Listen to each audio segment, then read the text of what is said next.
Dewa Perang Yesikai. Bab 1831.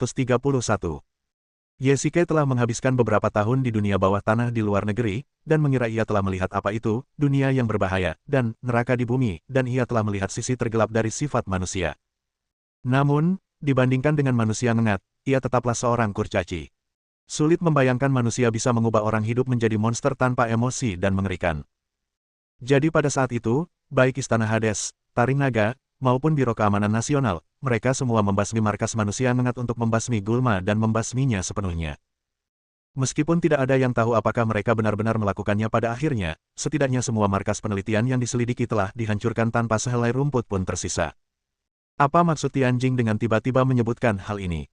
Yesikai sudah menduganya. Salah satu fokus utama proyek HST adalah menggunakan orang hidup untuk eksperimen. Cara mendapatkan subjek uji ini pasti sangat memusingkan bagi organisasi di balik layar.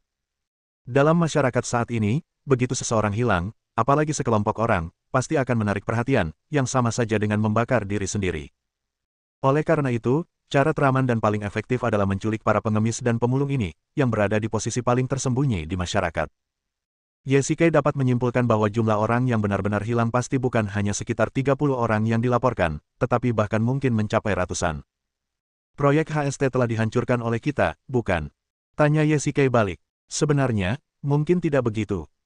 Tianjing ragu sejenak, lalu akhirnya berkata keras-keras, awalnya, ini rahasia biro, tapi kurasa kau harus tahu, bukan hanya karena kau juga membenci bajingan-bajingan itu, tapi juga karena kita punya pendirian yang sama, kan? Teruskan. Wajah Yesikai muram. Hal yang paling menyebalkan di dunia adalah melihat lawannya bangkit kembali. Yesikai mengira ia telah melenyapkannya, tetapi tiba-tiba Tianjing mengatakan kepadanya bahwa masalahnya belum selesai. Sebenarnya, saya sudah lama tahu bahwa proyek HST belum selesai. Kalian harus tahu bahwa Bos Sing belum tertangkap. Sudah lama sekali Yesikai tidak mendengar kabar dari Bos Sing, sampai-sampai ia hampir melupakannya. Ia tahu bahwa Bos Sing seharusnya menjadi dalang di balik proyek HST, tetapi ia tidak yakin. Lagi pula, meskipun Bos Sing punya strategi, kekuatannya biasa-biasa saja. Mungkin ada organisasi yang lebih besar di belakangnya. Atau mungkin dia harus bertanya kepada Feng Ling tentang masalah ini. Dia sudah tahu bahwa ada hubungan antara Bos Sing dan agensi bayangan. Baru-baru ini, kami juga menerima kabar bahwa proyek ini mulai dihidupkan kembali. Terakhir kali di Yanjing, kami menghancurkan semua pangkalan mereka dan menyegel semua peralatan dan data. Namun, saya menduga bahwa organisasi di balik layar juga telah menyimpan cadangan data di tempat lain. Proyek HST bukan hanya belum berakhir, tetapi perkembangannya kini telah melampaui waktu tersebut. Kenapa kamu tidak memberitahuku lebih awal? Tanya Yesikai balik. Pertama-tama, ini rahasia biro. Kedua, Anda menghilang selama lebih dari 2 bulan karena perselisihan beberapa waktu lalu. Anda tidak dapat ditemukan. Bagaimana saya bisa memberitahu Anda? Baiklah, ini salahku, kata Yesikai tanpa daya. Jadi, biro ini juga menanggapi hal ini dengan sangat serius. Kasus-kasus penculikan ini mungkin terkait dengan proyek HST. Jika ini benar, maka lawan yang kita hadapi terlalu kuat. Keesokan harinya, di kantor keamanan kota pelabuhan. Almarhum meninggal karena keracunan. Dugaan awal, racun di lambungnya menyebar. Selain itu, terdapat masalah pada berbagai organ tubuhnya, yang menunjukkan tanda-tanda kegagalan. Dokter forensik melapor ke Tianjing. Mungkinkah kegagalan organ itu disebabkan oleh racun? Tianjing bertanya balik. Seharusnya tidak. Gejala kelelahan ini seharusnya sudah terjadi sebelum almarhum meninggal. Racun di lambung sangat terbatas dan seharusnya tidak cukup untuk menyebar ke seluruh organ. Sepertinya pria gendut ini tidak sehat semasa hidupnya, canda Yesikai. Ia tahu betul bahwa Huohua adalah seorang kultivator, dan mustahil seorang kultivator mengalami kegagalan organ. Selain itu, meskipun Huohua gemuk, ia tidak terlihat seperti orang yang mengalami kegagalan organ. Ini sungguh mencurigakan. Yesikai bingung ketika menerima laporan otopsi, tetapi ia tak punya pilihan selain menerimanya. Tianjing juga memasang ekspresi serius. Dalam laporan ini, hampir tidak ada nilai Huohua yang normal.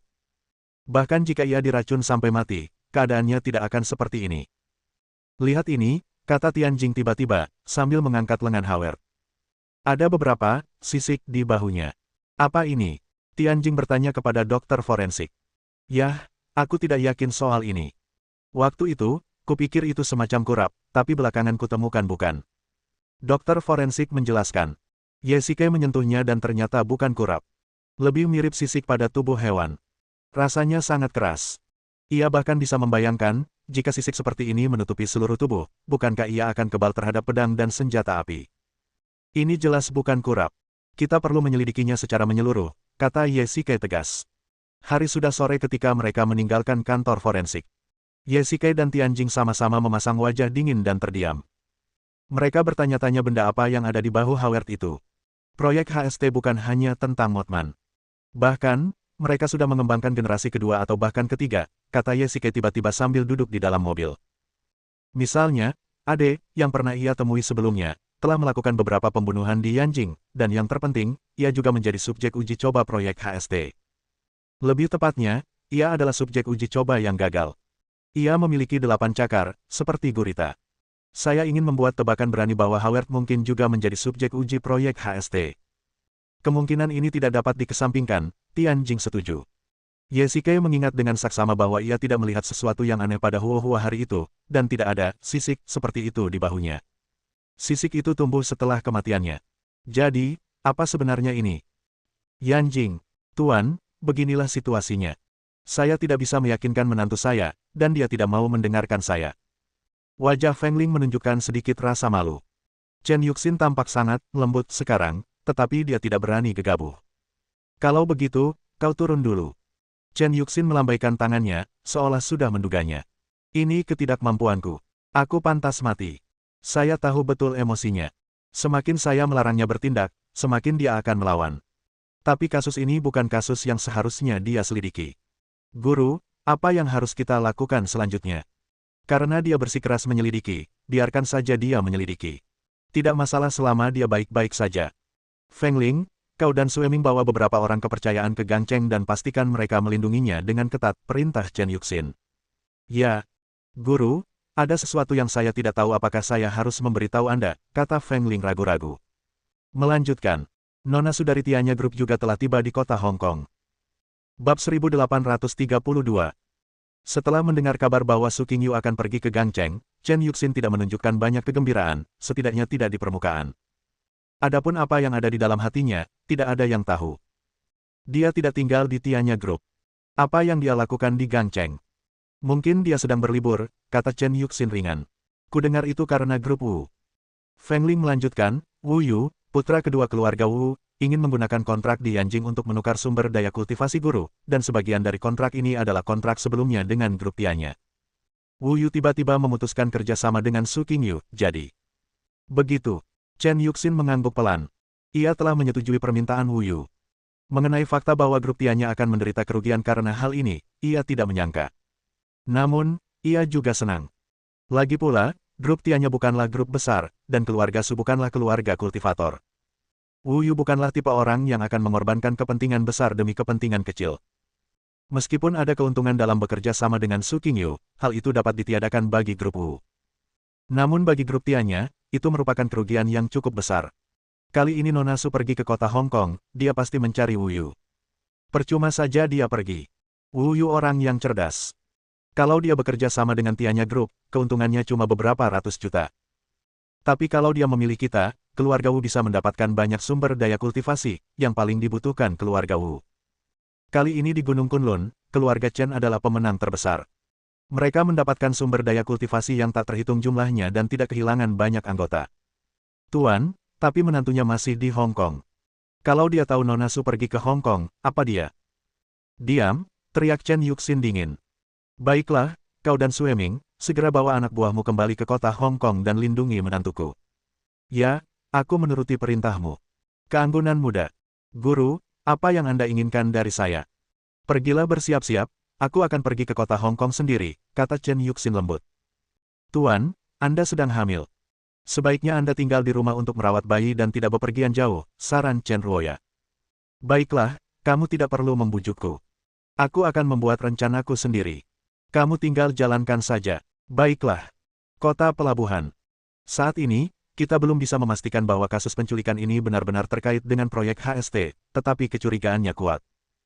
Kita bisa mulai dari sini, dan mungkin kita akan mendapatkan sesuatu yang lain, kata Tianjing ringan, sambil memegang informasi itu di tangannya.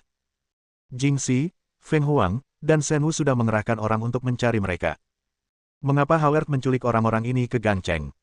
Ini berarti markas mereka kemungkinan besar berada di Gangcheng. Jika ini benar, maka penggeledahan menyeluruh bisa dilakukan. Namun, karena Howard sudah meninggal, organisasi di balik layar pasti akan mengambil tindakan, dan mereka mungkin akan memindahkan markas ke Gangcheng.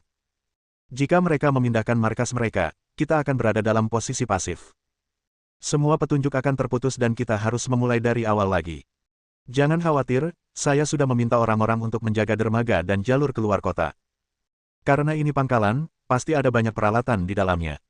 Jika mereka pergi gegabah, mereka pasti akan ketahuan oleh orang-orang kita, jelas Tianjing. Terutama pelabuhannya. Industri pelayaran di Gangcheng berkembang pesat dan pelabuhannya besar. Tianjing secara khusus mengirim banyak anggota Biro Keamanan Nasional untuk mengawasinya. Ledakan, ledakan, ledakan. Pada saat ini, terdengar ketukan di pintu, dan Feng Huang serta Shen Wu keduanya kembali dengan tangan kosong. Departemen Keamanan Kota Pelabuhan bekerja sama dengan sangat baik dengan kami. Mereka mengirim orang untuk membantu kami berpatroli cukup lama, tetapi kami tidak menemukan petunjuk apapun, gerutu Shen Wu. Normal. Jika mereka ditemukan dengan mudah, Biro Keamanan Nasional kita tidak perlu mengambil tindakan. Mereka tidak akan bisa lolos dari penggeledahan Departemen Keamanan Kota Hong Kong. Tianjing sudah menduga bahwa meskipun ada banyak informasi dalam basis data Biro Keamanan Nasional, hanya ada sedikit informasi relevan tentang organisasi proyek HST. Sepertinya aku masih harus pergi ke keluarga Wu. Ye Shike mendesah getir. Di Gangcheng, mungkin keluarga Wu bisa memberinya lebih banyak bantuan. Ye Shike telah mendengar desas-desus bahwa semua industri di Gangcheng, besar maupun kecil, terkait erat dengan keluarga Wu.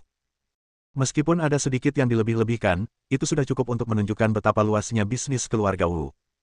Dengan kata lain, apapun aspeknya, Wu Yu memiliki hak bicara.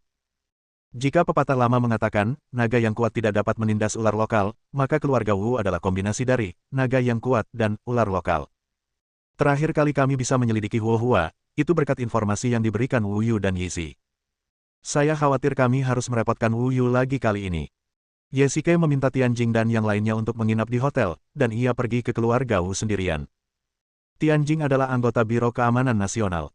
Jika mereka pergi ke keluarga Wu dengan identitas mereka, kedua belah pihak mungkin akan merasa tidak nyaman. Rumah Wu, di depan pintu. Tuan Ye, ini Anda. Yizi sedang menjaga pintu.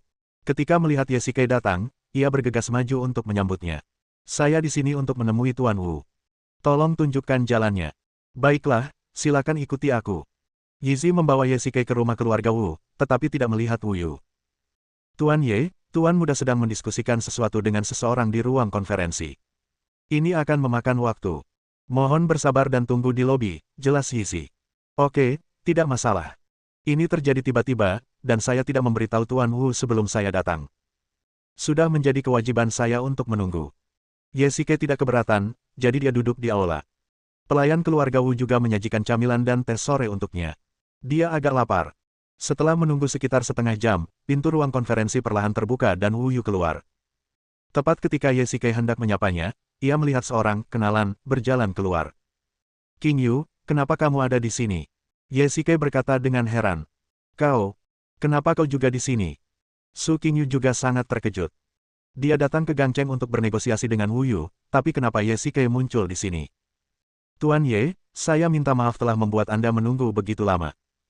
Tuan Wu, Anda sopan, tapi mengapa King Yu datang menemui Anda? Tanya Ye Shike. Nona Su datang ke sini untuk membicarakan urusan bisnis dengan saya, jelas Wu Yu, menoleh ke arah Su King Yu, dan berkata dengan ringan, Nona Su, saya setuju dengan usulan Anda tadi. Sekarang Anda bisa tenang. Benarkah? Itu bagus. Yizi, antarkan Nona Su untukku. Ya, Guru. Ye Shike agak ragu-ragu. Di satu sisi, dia ingin bertemu Wu Yu, dan di sisi lain, dia ingin berbicara dengan Su King Yu. Tunggu sebentar, kata Ye Shike tiba-tiba, menghentikan Su King Yu yang hendak pergi. Ada yang ingin kukatakan padamu. Bisakah kau menungguku di luar sebentar? Baiklah, aku akan menunggumu di pintu rumah keluarga Wu. Su King Yu mengangguk pelan. Baiklah, aku akan keluar untuk menemuimu nanti. Bab 1833. Tuan Ye, apakah ada yang ingin Anda bicarakan dengan saya? Tanya Wu Yu balik. Ini untuk penelitian. Selidiki. Bukankah kalian sudah menangkap Howard dan menemukan orang yang hilang? Tanya Wu Yu penasaran, memberi isyarat kepada semua pengawal dan pelayan di sekitarnya untuk mundur. Situasinya berbeda. Kali ini kami mencari kelompok orang lain, atau bisa dibilang organisasi di balik Howard. Biro Keamanan Nasional juga datang untuk menyelidiki, tetapi hasilnya minimal. Saya khawatir kami masih membutuhkan bantuan Tuan Wu, jelas Ye. Kalau begitu, biarkan Yizi pergi membantumu. Jika Tuan Ye butuh sesuatu, beritahu saja. Karena Biro Keamanan Nasional ada di sini, artinya kelompok orang ini memiliki identitas khusus. Jika Tuan Ye punya pertanyaan, saya bisa membantu. Wu Yu langsung setuju. Kerjasama antara dirinya dan Chen Yuxin masih bergantung pada Ye, jadi sekarang, tentu saja ia berusaha sebaik mungkin untuk menyenangkan Ye. Ngomong-ngomong, Nona Chen sudah setuju untuk bekerja sama denganku. Kontrak senilai miliaran dolar setahun di Yanjing sudah diserahkan sepenuhnya kepada Nona Chen, dan beliau juga sudah mengirimkan sumber daya kultivasinya. Ini semua berkat bantuan Tuan Ye. Wu Yu tersenyum tipis. Ye tampak malu. Ia tidak pernah mengucapkan sepatah kata pun yang baik untuk keluarga Wu di depan Chen Yuxin. Ye juga tidak pernah ikut campur dalam kerja sama mereka. Pasti Chen Yuxin sendiri yang menyetujuinya. Ini hanya masalah kecil, semuanya masalah kecil. Ye melambaikan tangannya, merasa sangat malu. Ngomong-ngomong, apa yang ingin dibicarakan King Yu denganmu di sini? Tanya Ye balik. Yah, ini hanya urusan bisnis. Tuan Ye juga harus tahu bahwa selama ini selalu ada kerjasama antara grup Wu dan grup Tianya. Wu Yu tampak sedikit bersalah, tetapi ia menjelaskannya. Jadi begitu. Tuan Ye, seharusnya ada persahabatan lama antara Anda dan Nona Su. Tentu. Meskipun grup Tianya tidak besar, Nona Su sangat cakap. Saya rasa saya punya bakat bisnis, tapi dibandingkan dengan Nona Su, saya masih kalah jauh, kata Wu Yu tiba-tiba. Entah ia tulus atau sengaja memujinya, Su Qingyu memang sangat berbakat dalam berbisnis. Tuan Wu adalah orang yang sangat berbakat. Saya dengar sejak saya meninggalkan kota Hong Kong terakhir kali, Tuan Wu dengan paksa mengambil kembali sebagian besar saham grup. Setelah mengambil alih kekuasaan, beliau melakukan reformasi drastis di dalam grup, menjadikan seluruh keluarga Wu selalu menjadi yang teratas di antara 3 keluarga besar di kota Hong Kong, yang sulit dilampaui. Ngomong-ngomong, ini semua berkat bantuan Tuan Ye dan anggota Istana Dunia Bawah. Kalau tidak, apalagi sampai aku bisa merebut kekuasaan, aku khawatir tidak akan ada tempat bagiku di keluarga Wu ini. 20 menit kemudian, Ye menyelesaikan percakapannya dengan Wu Yu. Ia berjanji akan membantu dengan sekuat tenaga dan meminta Yizi untuk mengikuti Ye. Su Qingyu masih menunggu di luar, jadi ia tidak berani menunda terlalu lama. Rumah Wu, di depan pintu. Qingyu, maaf membuatmu menunggu lama. Tidak masalah. Aku sudah mengurusnya. Tidak perlu terburu-buru, kata Su Qingyu ringan. Hehe, mataharinya terik di luar, ayo kita masuk ke mobil dan ngobrol, usul Ye. Aku ingin mengucapkan terima kasih kali ini, kata Su Qingyu tiba-tiba begitu mereka masuk ke dalam mobil. Kenapa ini terjadi? Apa aku sudah membantu? Ye sedikit bingung. Pertemuan mereka hari ini hanyalah sebuah kecelakaan, jadi kenapa Su Qingyu harus berterima kasih padanya? Kamu mungkin tidak mengerti, tapi aku tahu betul. Aku dan Tuan Wu berbicara begitu lama di ruang konferensi, dan dia terus menolak. Kupikir tidak ada harapan untuk bekerja sama, tetapi begitu aku meninggalkan ruang konferensi, Wu Yu melihatmu dan langsung setuju untuk bekerja sama. Apa kamu tidak tahu kenapa? Ya, Ye bukan orang bodoh. Karena Su Qingyu sudah mengatakannya, dia tentu mengerti bahwa Wu Yu setuju untuk terus bekerja sama dengan Su Qingyu hanya demi wajahnya. Jika Ye tidak tiba-tiba datang ke sini hari ini, Su Qingyu mungkin akan kembali dengan tangan kosong. Alasannya, wajar saja Wu Yu ingin menyenangkan Ye. Pertama, ia kini menjadi menantu keluarga Chen dan suami Chen Yuxin. Jika Chen Yuxin bisa menyenangkannya, kerjasama antara Wu Yu dan keluarga Chen akan stabil. Kedua, bagaimanapun juga, Su Qingyu adalah mantan istri Ye. Dengan hubungan ini, jika Wu Yu menolak Su Qingyu dengan dingin, akan sedikit tidak sopan bagi Ye. Jika kerjasama ini berlanjut, Tianya Group akan mampu meraup keuntungan ratusan juta. Uang ini memang besar, tetapi bagi keluarga Wu, itu hanyalah setetes air di lautan. Bayangkan saja Wu Yu menghabiskan uang untuk membahagiakan Ye. Sebenarnya, aku juga tahu kalau grup Wu sudah bekerja sama dengan keluarga Chen. Su Qingyu mengganti topik pembicaraan. Ia tampak sangat kecewa, meskipun Wu Yu setuju untuk terus bekerja sama dengan Tianya. Dibandingkan dengan grup Tianya, Tuan Wu bisa mendapatkan lebih banyak keuntungan jika bisa bekerja sama dengan keluarga Chen. Ye mendengar kekecewaan dalam kata-kata Su Qingyu. Ini tak terelakkan. Su Qingyu memang orang yang sangat sombong, tetapi dalam menghadapi kepentingan, ia dan kelompoknya ditinggalkan begitu saja, dan satu-satunya alasannya adalah karena ia terlalu lemah. Di hadapan grup Chen dan Wu, Tianya sama sekali tidak memiliki daya saing. Meskipun Su Qingyu mendapat kesempatan untuk bekerja sama, dia sangat jelas bahwa kesempatan itu juga diperoleh dengan bantuan Ye Shikai. Jika bukan karena identitasnya sebagai mantan istri Ye Shikai, Wu Yu tidak akan menunjukkan wajahnya sama sekali. Qingyu, jangan sedih. Aku tahu kau benar-benar ingin membuat Tianya Group lebih besar dan lebih kuat, tapi itu butuh waktu, kan? Ketika Ye Shikai bercerai, ia memberikan sebagian besar harta pribadinya kepada Su Qingyu, jadi Su Qingyu tidak kekurangan uang. Namun, jika ingin membangun bisnis besar, kau tidak bisa hanya mengandalkan investasi. Keluarga Chen adalah keluarga besar di Yanjing, dengan jaringan kontak yang begitu luas dan kekuatan yang mendalam sehingga Tianya Group tak tertandingi. Jika kau ingin Tianya Group punya tempat di Yanjing, aku pasti akan membantumu, hibur Ye Shikai. Tidak perlu. Dulu saat kau di sisiku, kau akan membantuku memecahkan masalah setiap kali aku menghadapi kesulitan, tapi kali ini, aku ingin mengandalkan kemampuanku sendiri, kata Su Qingyu ringan. Ia memilih untuk menolak bantuan Ye Shikai. Perceraian sudah menjadi pukulan berat baginya. Jika ia terus bergantung pada Ye Shikai, ia tidak akan pernah bisa keluar dari masalah itu. Qingyu, sebenarnya aku tidak tahu tentang kerjasama antara keluarga Chen dan keluarga Wu. Kau tahu aku tidak pernah ikut campur dalam urusan bisnis. Ye Shikai menjelaskan. Chen Yuxin dan Su Qingyu adalah rival dalam percintaan. Sekarang keluarga Wu telah meninggalkan Tianya dan memilih untuk bekerja sama dengan keluarga Chen. Wajar saja jika beberapa orang akan curiga apakah Chen Yuxin sengaja melakukannya untuk membalas dendam kepada Su Qingyu. Kau tak perlu bicara lagi. Aku tahu betul kau adalah kau dan dia adalah dia, tapi masa depan Tianya Group ada di tanganku. Sekalipun lawannya adalah keluarga Chen, aku tak akan takut. Bab 1834.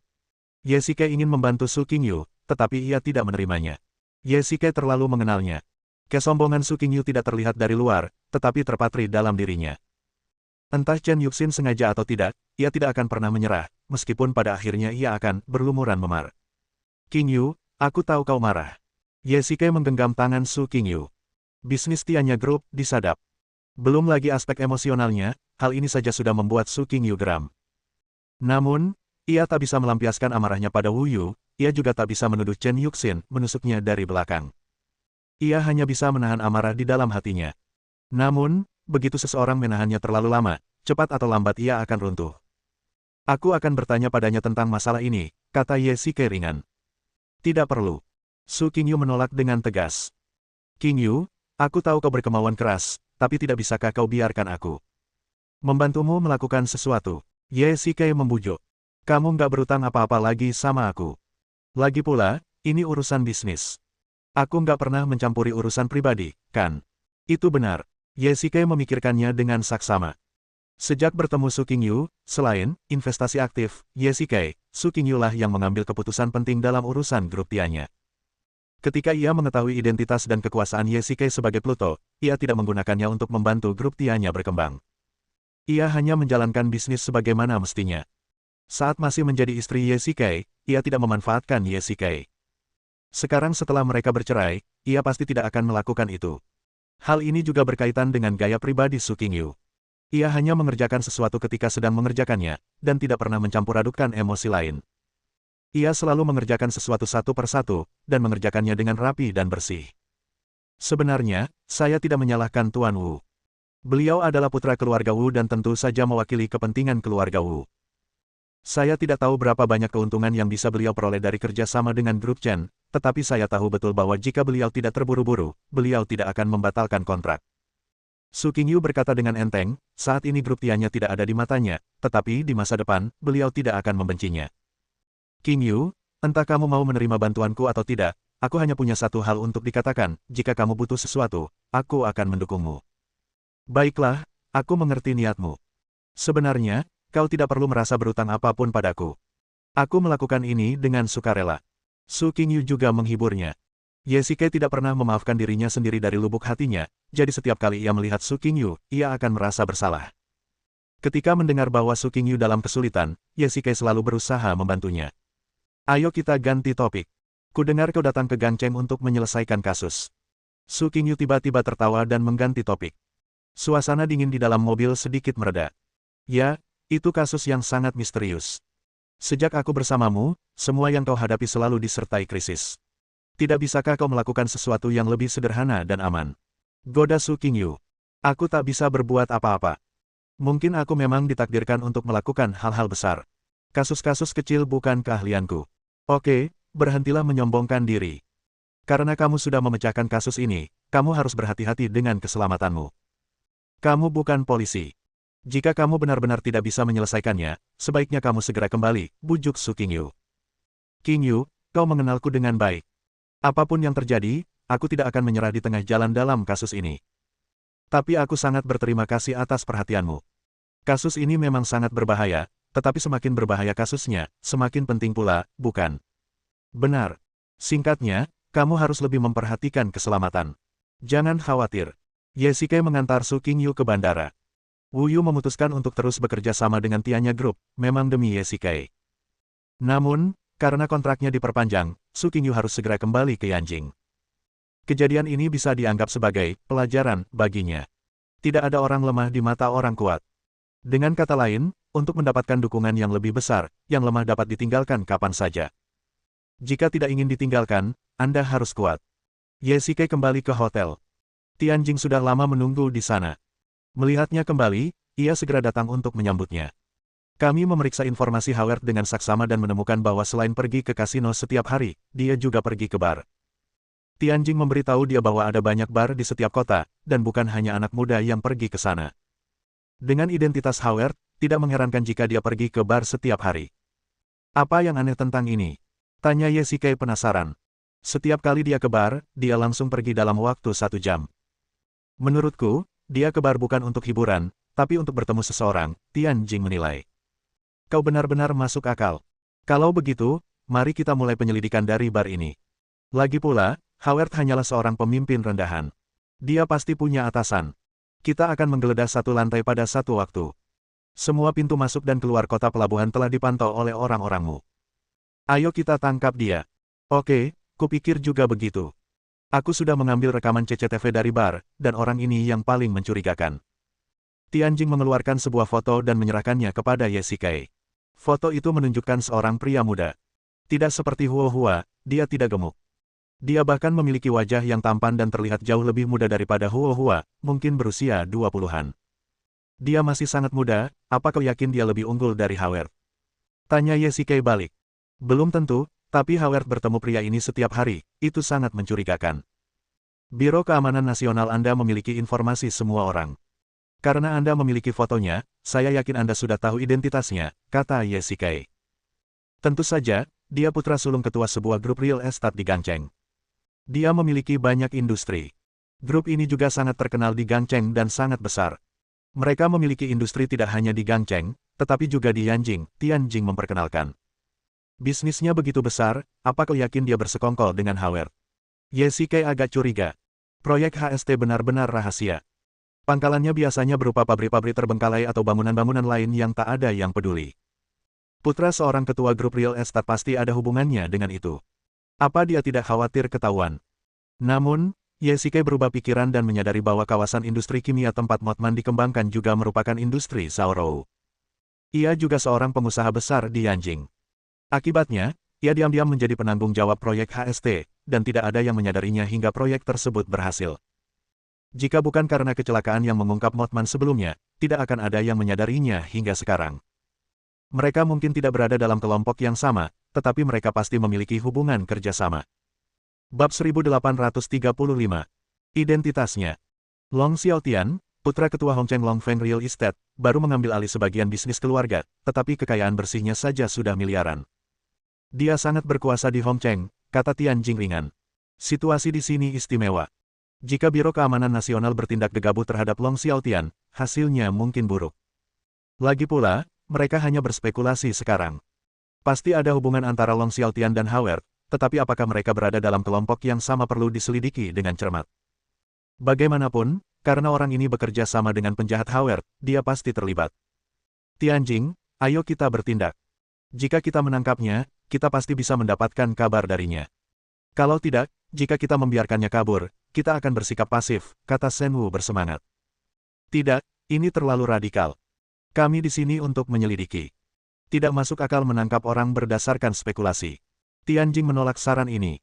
Meskipun Biro Keamanan Nasional memiliki wewenang khusus, bukan berarti mereka bisa berbuat sesuka hati. Sebagai pemimpin tim khusus Shenbing, Tianjing telah menangani banyak kasus dan paling memahami hal ini. Apa yang dikatakan Tianjing benar. Grup Longfeng terkenal di Gangcheng, dan reputasinya selalu baik. Jika kita menangkap orang secara langsung dan tidak menemukan apapun, kita pasti akan dikritik.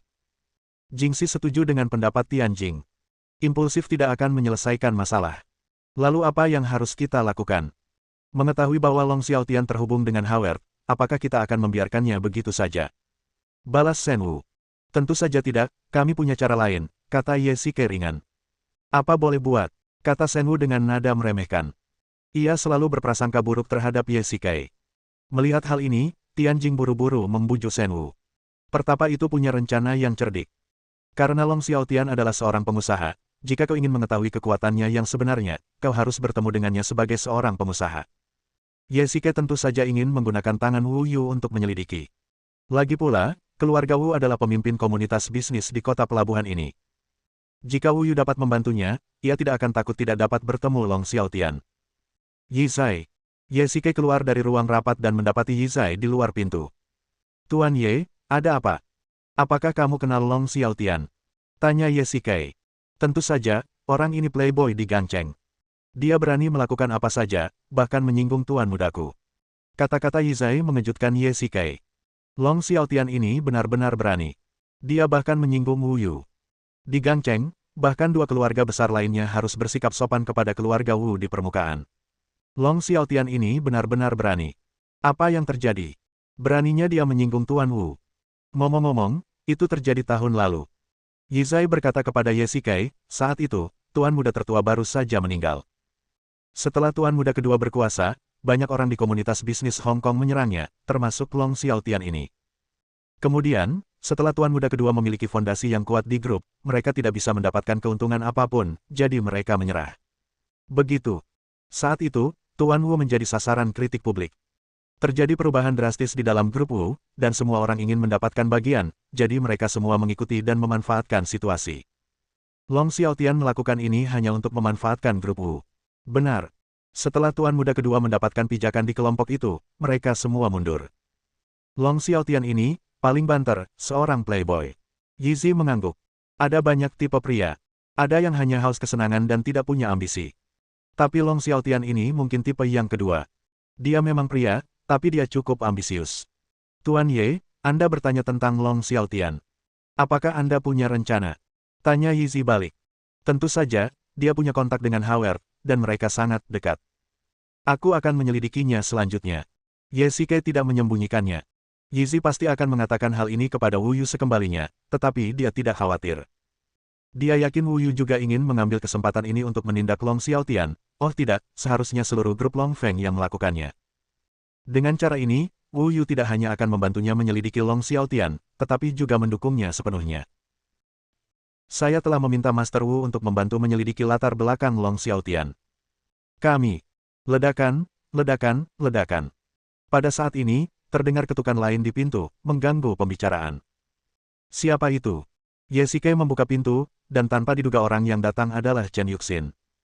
Xiao Xin, kenapa kau di sini? Ye Xike sangat terkejut. Su Qingyu datang ke Gangcheng untuk urusan bisnis, yang masuk akal, tapi kenapa Chen Yuxin juga datang ke sini? Aku di sini untuk menemuimu, kata Chen Yuxin ringan. Tianjing dan yang lainnya juga keluar dari ruang rapat.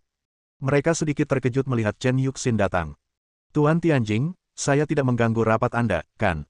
Tidak apa-apa, kita hampir selesai bicara. Tianjing mengangguk, memberi isyarat kepada Jingxi Shenwu dan yang lainnya untuk masuk terlebih dahulu. Nona Chen, apa yang Anda lakukan di sini kali ini?